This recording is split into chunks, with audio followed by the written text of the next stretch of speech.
नमस्कार दोस्तों, स्वागत है आप सभी का। यूक्रेन और रशिया के बीच में एक फुल फ्लेज्ड वॉर चला है। यूक्रेन झुकने का नाम नहीं ले रहा है और रशिया पीछे हटने का नाम नहीं ले रहा है। इसी बीच में जैसा कि आप सारे जानते ही होंगे कि यूक्रेन की सहायता करने के लिए अभी तक कोई भी नाटो कंट्री नहीं आया है। काफ़ी देशों से ये मदद मांग रहा है, लेकिन कोई भी बड़ा देश मदद करने के लिए तो बिल्कुल नहीं आ रहा। हाँ, सैंक्शंस की बात ज़रूर कर रहा है रशिया के ऊपर। अब इन सैंक्शंस का रशिया पर कितना असर पड़ेगा वो बाद में पता चलेगा, लेकिन अभी तक रशिया को रोकने के लिए तो कोई नहीं आ रहा है।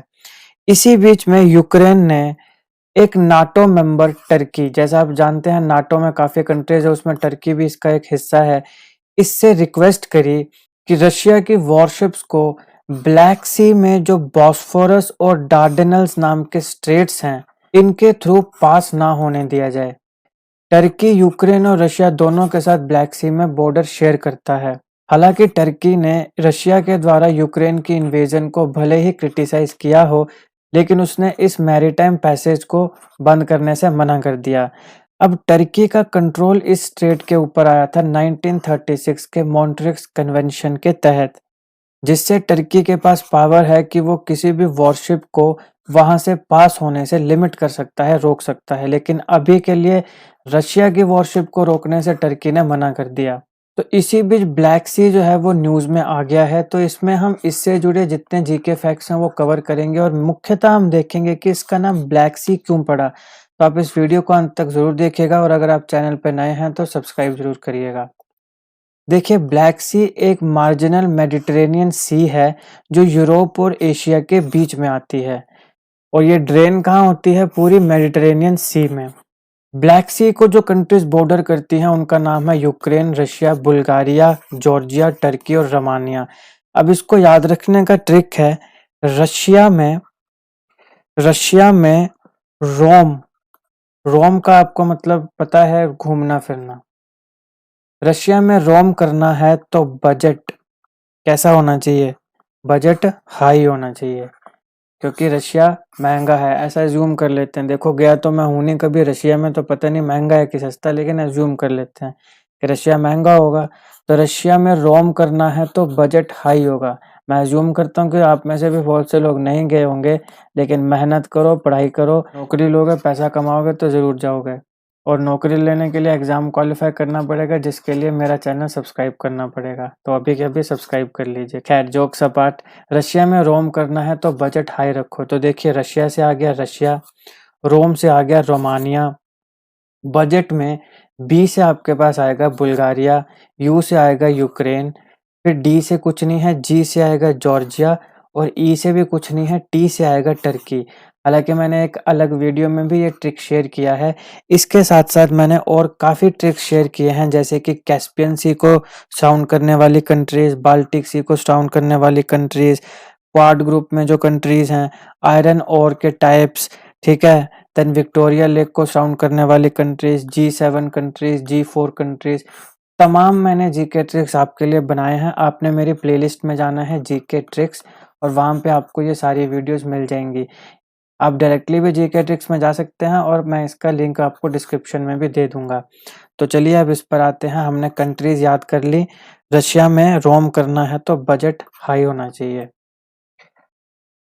अब जैसा कि आप इसमें देख सकते हैं कि Turkey has not close Black Sea to Russian warships. जैसे मैं आपको बता रहा था कि भले ही टर्की ने रशिया के इन्वेजन को क्रिटिसाइज तो किया है, लेकिन उसने वॉरशिप के पैसेज को रोकने के लिए ब्लैक सी को क्लोज नहीं किया। अब हम देखते हैं कि इसका नाम ब्लैक सी क्यों पड़ा। देखिए, कुछ ज़्यादा जानकारी तो इसके लिए नहीं है, इसके पीछे कुछ थ्योरीज दी जाती हैं। ऐसा माना जाता है कि जो ब्लैक सी है, इसके काफ़ी इनहॉस्पिटेबल सी नेचर है।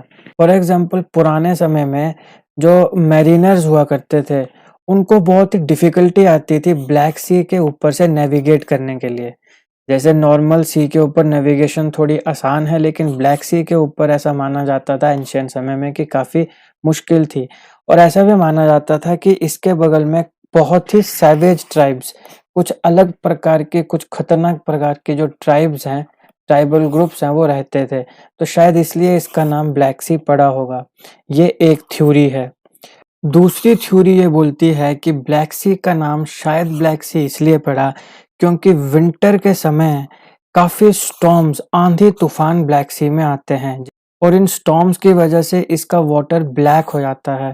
तो ये एक कारण हो सकता है कि इसका नाम ब्लैक सी पड़ा। तीसरी थ्योरी ये कहती है कि मान लीजिए सी के नीचे कोई ऑब्जेक्ट गिर गया, तो काफ़ी समय इस सी के अंदर रहने की वजह से इसके चारों तरफ ब्लैक स्लज की कवरिंग हो जाती है। ब्लैक स्लज जो है वो चारों तरफ इसको कवर कर लेता है, तो उसकी वजह से शायद इसका नाम पड़ा होगा ब्लैक सी। तो ये 3 थ्योरीज इसके नाम के पीछे आती हैं। ब्लैक सी से जुड़े कुछ इंपॉर्टेंट फैक्ट्स हम कवर करते हैं। ब्लैक सी का वाटर एनॉक्सिक है। एनॉक्सिक का मतलब एब्सेंस ऑफ ऑक्सीजन। ऑक्सीजन की बहुत ज़्यादा कमी या फिर एब्सेंस है इस वाटर में। अब एनॉक्सिक ज़ोन है यानी एब्सेंस ऑफ ऑक्सीजन है, तो फिर मैरीन लाइफ इसमें सर्वाइव ही नहीं कर पाएगी। तो no marine life in Black Sea. देखिए ब्लैक सी की डेप्थ 150 मीटर्स तक है। इसके वाटर में प्रचुर मात्रा में आपको हाइड्रोजन सल्फाइड मिल जाएगा। अगर आप इस सी की डीपेस्ट लेयर में जाके देखें तो आपको कोई लाइफ तो मिलने का मतलब ही नहीं है, क्योंकि ऑक्सीजन नहीं है, एनॉक्सिक जोन है, लेकिन आपको सल्फर बैक्टीरियाज यहाँ पे मिल जाएंगे। देखिए ब्लैक सी में आपको कोई भी लो और हाई टाइड्स, किसी भी प्रकार के टाइड्स हाई हो लो हो देखने को नहीं मिलते हैं। तो ये एक कारण है कि ब्लैक सी का जो लेवल है वो सेम रहता है, कोई भी फ्लक्चुएशन आपको इसमें नहीं दिखती है। तो आपको हमेशा ये बहुत सी काम और क्वाइट सी देखने को मिलेगी। इस सी में बहुत ज़्यादा साल्ट और मिनरल पाया जाता है, यही एक कारण है कि ऑब्जेक्ट इसमें फ्लोट करता है। ये था इस वीडियो का एनालिसिस। आई होप आपको ये वीडियो अच्छी लगी हो। अगर आपको अच्छी लगे तो लाइक करिएगा, ज़्यादा से ज़्यादा शेयर करिएगा। जीके ट्रिक्स को ज़रूर देख लीजिएगा, लिंक मैं डिस्क्रिप्शन में दे दूँगा। और ऐसे ही जीके वीडियोज़ के लिए अभी हमारा चैनल सब्सक्राइब करिएगा। Thank you so much for watching.